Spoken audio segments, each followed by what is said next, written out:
Não é apenas no Natal que nós precisamos resgatar o verdadeiro significado e a verdadeira mensagem desse período que nós comemoramos o nascimento de Jesus. A Páscoa não é diferente, pois se os presentes tentam ofuscar a verdade no Natal, nesse período, são os doces. Por isso eu quero desafiar você a acompanhar essa série de programas, onde nós vamos falar sobre essa data tão importante no calendário cristão, que é a Páscoa, que fala da obra do Senhor Jesus como nosso Cordeiro e, é claro, sobre a sua ressurreição.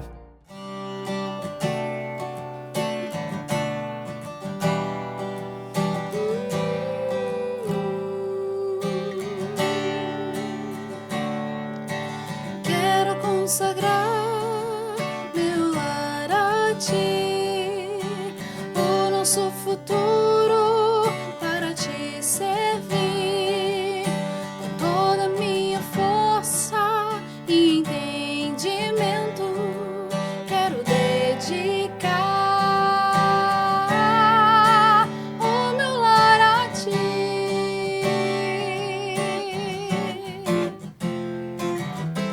Quero consagrar meu lar a ti, o nosso futuro para te servir, com toda a minha força e entendimento. Quero dedicar o meu lar a ti. Eu e minha casa serviremos a Deus. Eu e minha casa serviremos a Deus. Eu e minha casa serviremos a Deus com alegria. Eu e minha casa serviremos a Deus. Eu e minha casa serviremos a Deus. Eu e minha casa serviremos a Deus com alegria.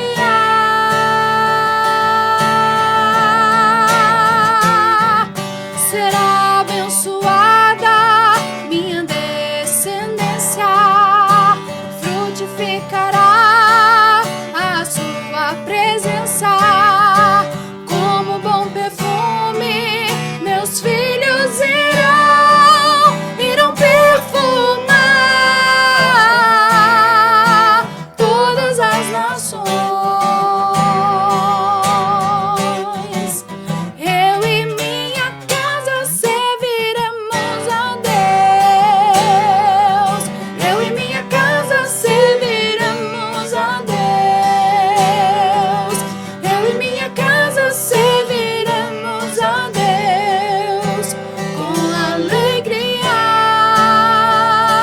Eu e minha casa serviremos a Deus. Eu e minha casa serviremos a Deus. Eu e minha casa serviremos a Deus com alegria.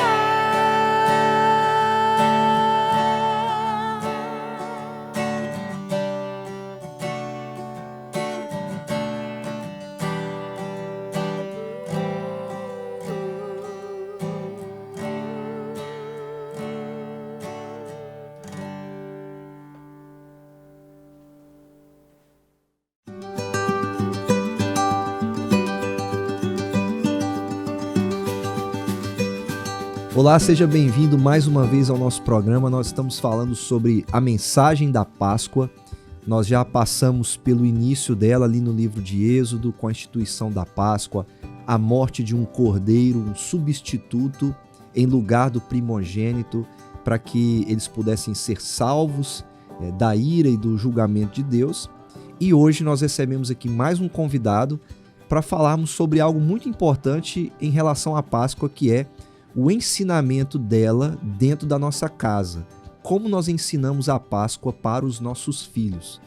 E hoje, para a gente conversar sobre esse assunto, eu recebo aqui o pastor Felipe Velame, que vai se apresentar para vocês e a gente vai conversar um pouco aqui sobre educação de filhos e como ensinar essa mensagem tão importante dentro do contexto do lar. Felipe, seja bem-vindo. Muito bom ter você aqui. Para quem não te conhece, se apresenta aí, onde que é pastor, a família, conta aí pro pessoal e aonde é pastor, lembrar de falar pro pessoal, né, o endereço da igreja e tudo mais.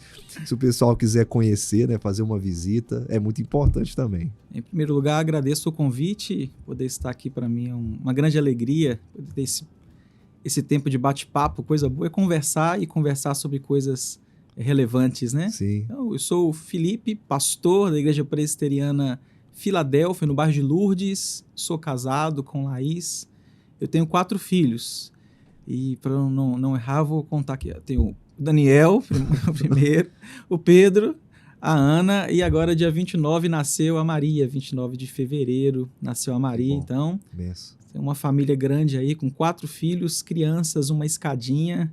A Igreja Presbiteriana Filadélfia fica ali no bairro de Lourdes e comecei lá esse ano. Sou recém-chegado na igreja lá. Coisa boa. E como é que, assim, hoje em dia o contexto mudou muito, né? O pessoal, eu ouvi algo sobre um estudo, né, de que a nossa tendência é envelhecer. A gente ter uma igreja com pessoas mais idosas no futuro, pelo fato muitas pessoas não querem ter filhos e muito menos muitos filhos. Como é que é ser pai de 4 crianças? Eu sou pai de um casal, né? 1 ano e 3 meses de diferença, e eu sei também dos desafios, mas como é que é nesse mundo de hoje ser pai de 4 crianças? Parece que nós somos loucos, pelo menos na cabeça das pessoas que às vezes a gente convive, né? Algumas pessoas, elas têm a impressão de que a gente é meio maluco, né? Como é que vocês dão conta e tal?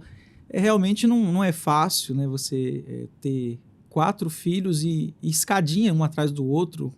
As demandas são muito grandes, porque se tratam de crianças, né? Mas louco que nada, isso é só cumprimento da palavra de Deus, nós estamos enchendo a nossa aljava. E para nós tem sido assim um grande aprendizado, João. Na verdade, desde o primeiro filho, e a gente não planeja assim, muitos filhos, é o Senhor que tem permitido ter filhos e a gente tem recebido, entendendo que é a herança do Senhor. E a gente tem aprendido, talvez uma das coisas que eu mais tenho aprendido na criação de filhos, e vamos falar de 4 filhos, é que eu dependo de Deus. É a graça, só Ele, nós não damos conta, é o Senhor mesmo que ajuda, né? Então, é um desafio, porque é só para você ter noção que é o desafio, veio o primeiro, é alegria, veio o segundo, quando veio o terceiro, mas agora acabou, né? Imagina quando veio agora o 4º filho, né? Imagina. Então, isso é um pouco diferente na nossa cultura, embora eu tenho uma família grande, então a gente conhece pessoas com família grande e parece que tem sido uma tendência numa turma mais nova aí de mudar um pouco essa ideia de poucos filhos ou não ter filhos, né? Por um lado, tem quem não quer ter nada, mas a gente tem visto muitos casais novos aí com essa mentalidade. Estou achando isso curioso até. Sim, a gente encontra, às vezes, pessoas que têm esse desejo, né, de ter... Família grande é muito bom, né? Uhum. Você não corre o risco de, no final da vida, se sentir solitário, né? É um remédio contra a solidão no futuro. Eu vi um pastor falando que quando a gente começa a falar de filho e casamento, a gente não quer terminar nunca, né? Porque filho é uma bênção. E a gente mesmo com todos os desafios, a gente vai enxergando as bênçãos, né? O filho nasce,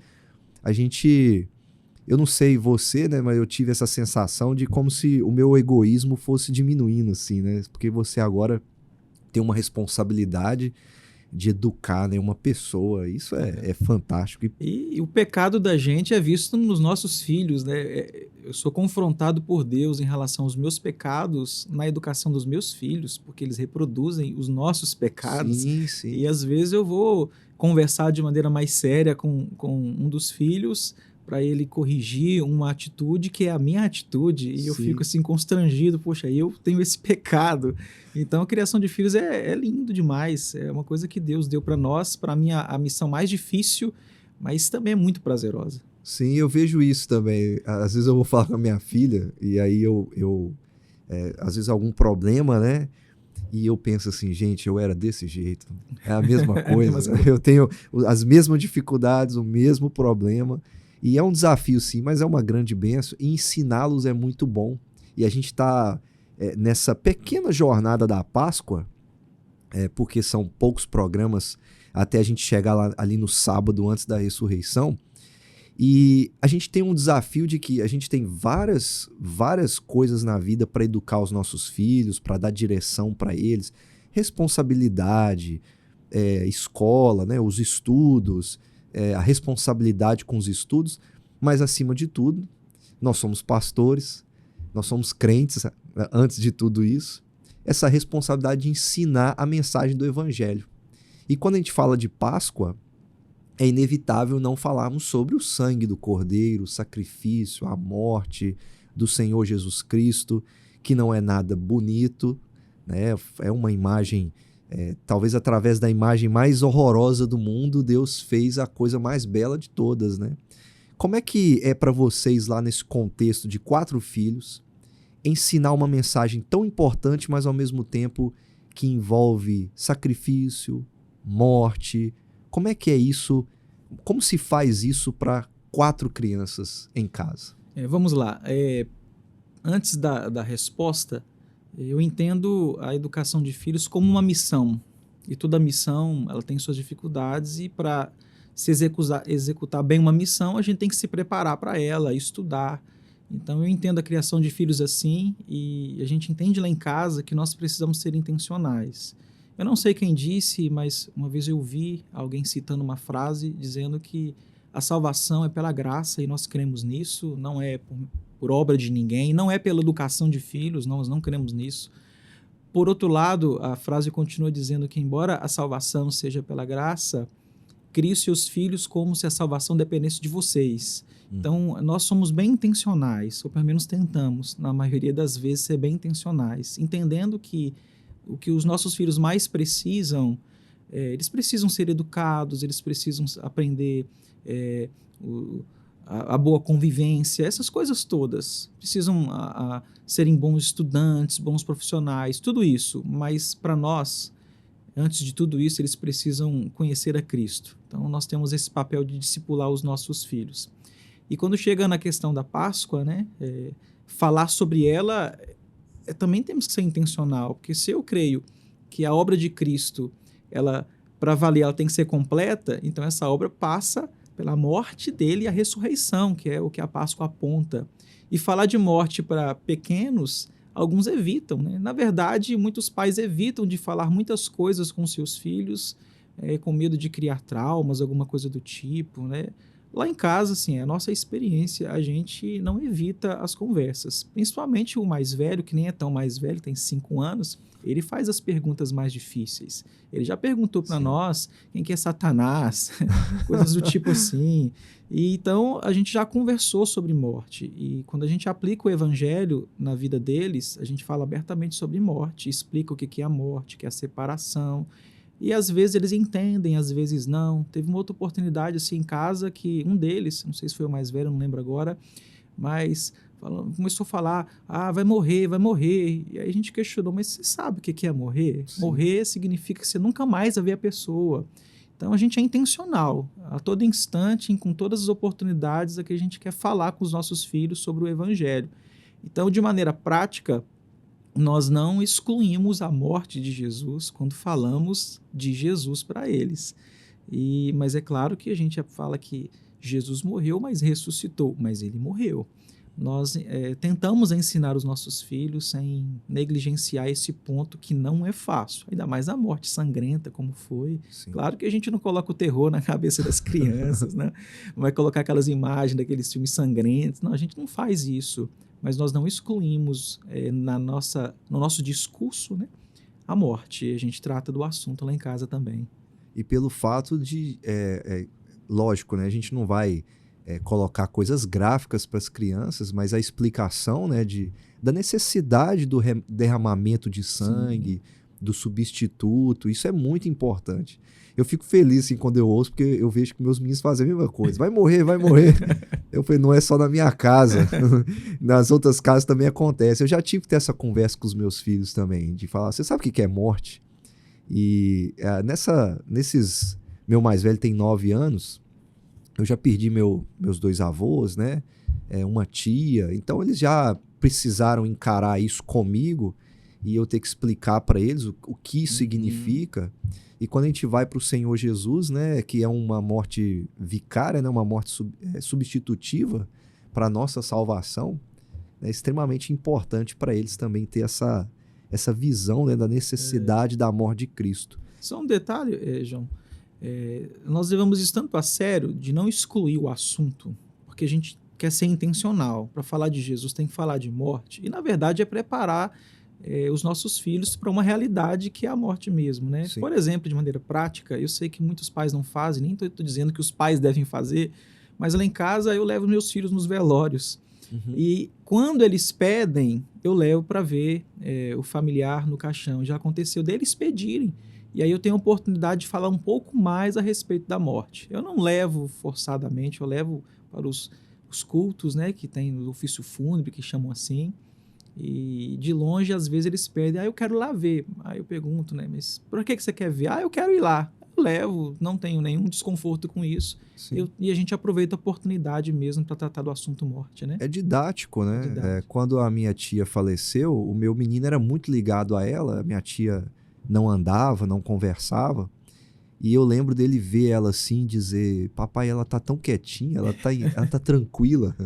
E aí a gente explica para ele, né, as coisas que acontecem. É inevitável, são partes da educação dos nossos filhos, que é a realidade da vida, né? E que a gente precisa fazer com eles.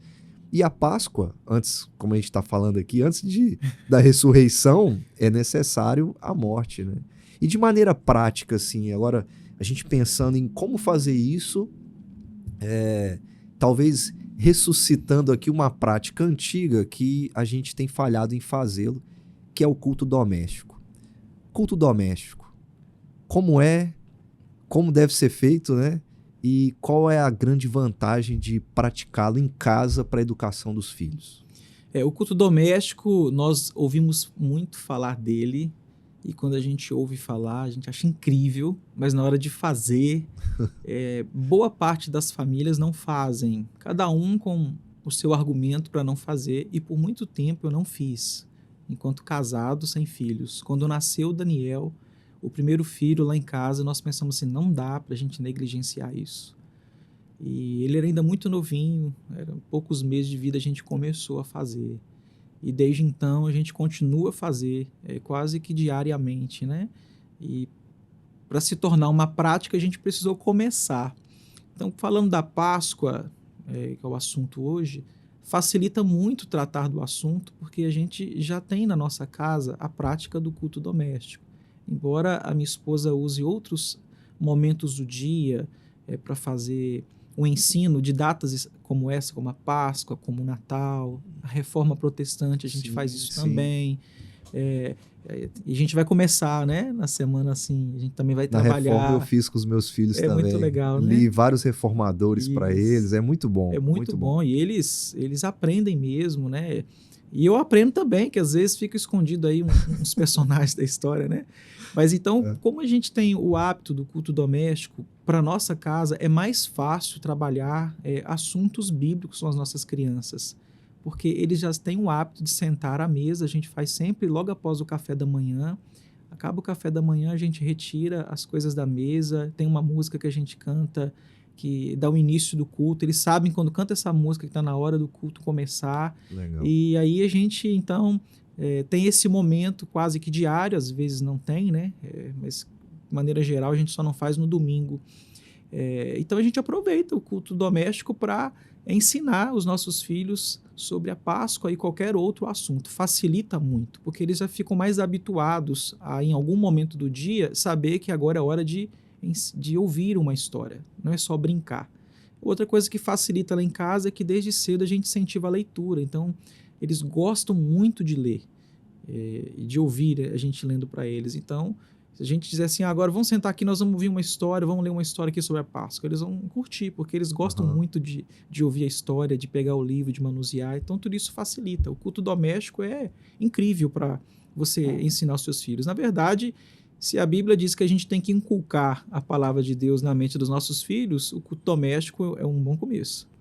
E você vai criando essa atmosfera que a criança já vai acostumando até mesmo no ambiente da igreja, né? Às vezes, pelo fato da gente ser pastor, isso não é perfeito na nossa casa, né? A gente tem os nossos desafios também. Tem hora que o menino às vezes até impossível, mas a gente não pode deixar de fazê-lo, né? De praticar isso com os nossos filhos, fazendo para que eles possam ser ensinados e para que eles recebam o evangelho, porque afinal de contas são pecadores também, né? Precisam de salvação. Sim. Precisam conhecer a graça do Senhor Jesus. O doméstico realmente é uma boa prática e a gente precisa não só achar bonito, mas fazer em casa para a gente poder praticar isso com os nossos filhos. E não é difícil, porque quando fala de culto doméstico, vamos lá, o que é doméstico? É na sua casa, tá? E culto? Culto é um serviço que nós prestamos a Deus. Para falar que é culto, tem que ter oração, tem que ter uma música, que é um cântico. Lá em casa a gente canta até hino. Meu menino canta o Castelo Forte, que ele aprendeu no culto doméstico. Ele canta o Castelo todinho. Eu não sei de cor e o meu filho sabe de cor. Então a gente canta, a gente ora, eles oram e a gente lê a Bíblia. Nós já lemos o livro todo de Mateus e terminamos recentemente o livro todo de Atos, lendo a história e aplicando para a vida deles. Eu nunca sei o que vai ser amanhã. A história para nós do culto doméstico amanhã é o versículo seguinte ou a história seguinte. A gente segue assim, sem ser algo muito difícil. Aí a gente coloca o catecismo, a gente coloca confissão de fé, vai incrementando, às vezes tira, a gente coloca, mas é muito simples fazer. É só fazer, sentar, cantar, ler a Bíblia, orar, é culto. Eu estava até lendo o catecismo para eles, né? E aí houve um episódio que o meu filho... Eu estava falando alguma coisa para ele sobre correção e... Aí a minha esposa disse para ele, você precisa honrar os seus pais. Aí ele falou assim, então vou honrar os meus pais, Adão e Eva, porque ele tinha lido naquela manhã, nossos primeiros pais, Adão e Eva. Então é engraçado, porque é um processo, né? Mas é muito interessante ver isso na vida dos nossos filhos. Mas eu sei também, Felipe, que a gente caminhando aqui para o final da nossa conversa, tudo isso é maravilhoso, mas eu sei que pode ter gente em casa acompanhando a gente pelo TV ou pelo celular, que olha e fala assim, eu fiz tudo isso e meu filho não está na igreja hoje. E para a gente poder encerrar esse momento, esse pai, essa mãe que dedicou tanto a sua vida a ensinar os seus filhos, mas que hoje precisa lidar com os filhos afastados, os filhos que não estão nesse momento amando o Senhor Jesus, uma palavra de encorajamento, pensando na mensagem da Páscoa, a esses pais que agora precisam, talvez não tenha a oportunidade tanto de ensinar, mas tenha a oportunidade de orar, né? Uma mensagem de encorajamento para esses pais que precisam nesse momento. A palavra que eu deixaria, João, é a palavra que move os cristãos, que é a esperança. Nós temos a esperança da salvação, a esperança da ressurreição final, a esperança do novo céu e da nova terra. E a educação de filhos, para mim, não é redentiva.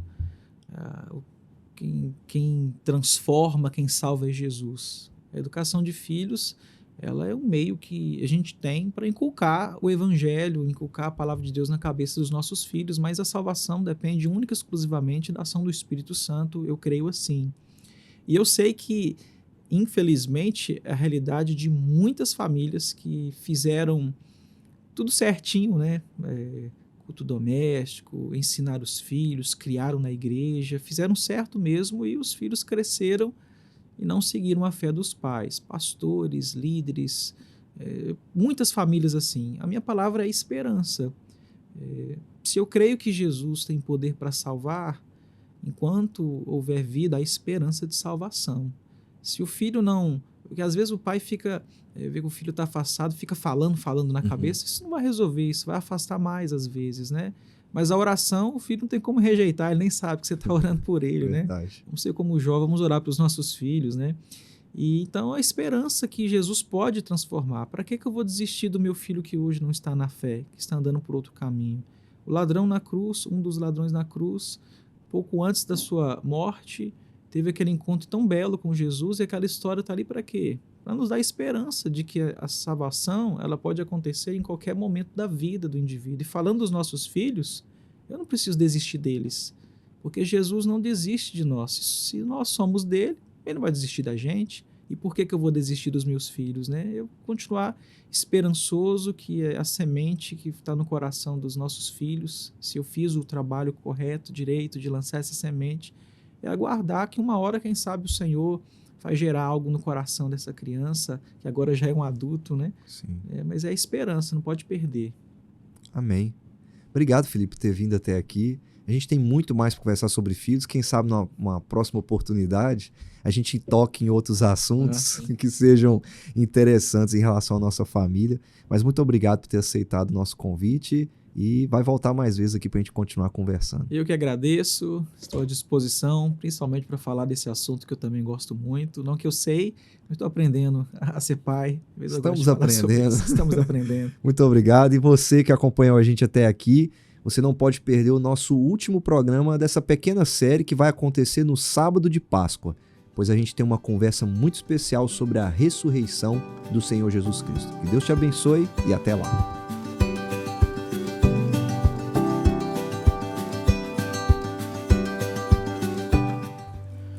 Lauê, lauê, lauê, lauê.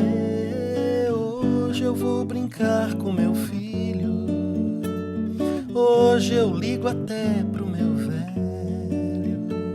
Hoje eu priorizo na agenda o Espírito Santo, o Filho e o Pai.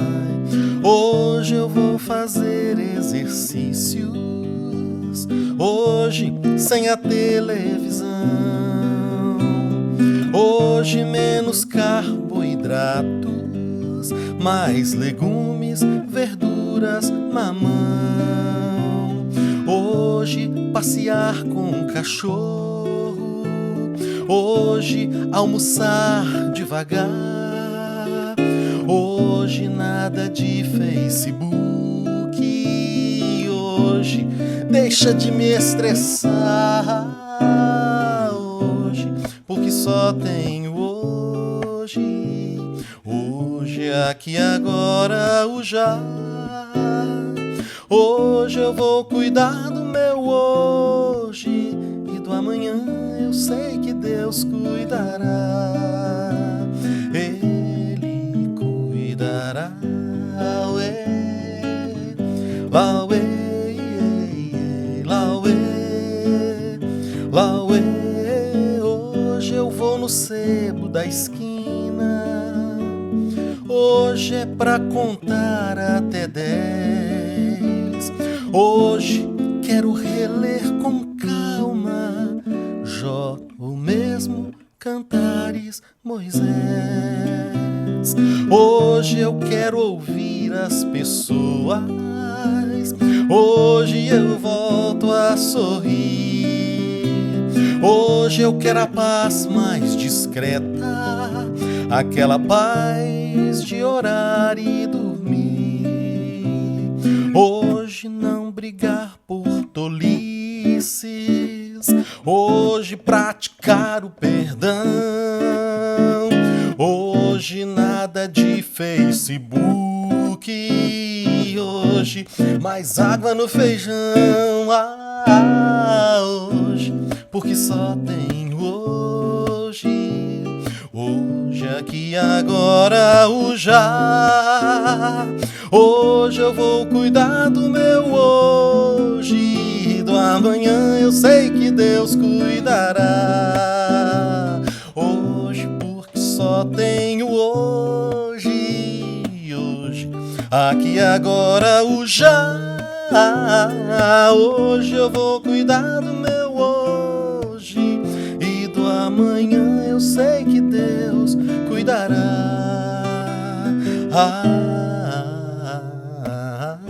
Lauê, lauê, Lauê, Lauê.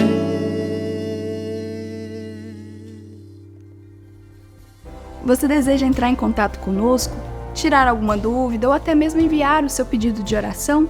É muito simples. Basta enviar uma mensagem por um número de WhatsApp que está aparecendo aí na sua tela. Você também pode nos fazer uma visita ou acompanhar as atividades da nossa igreja através das nossas redes sociais.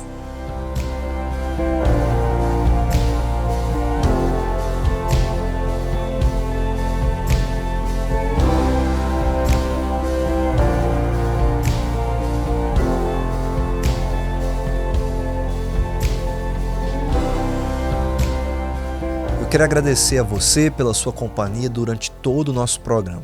Você pode nos assistir todos os sábados, às 12h30 pela TV aberta, também pelo nosso canal no YouTube na primeira IPGV e pela IPP-TV.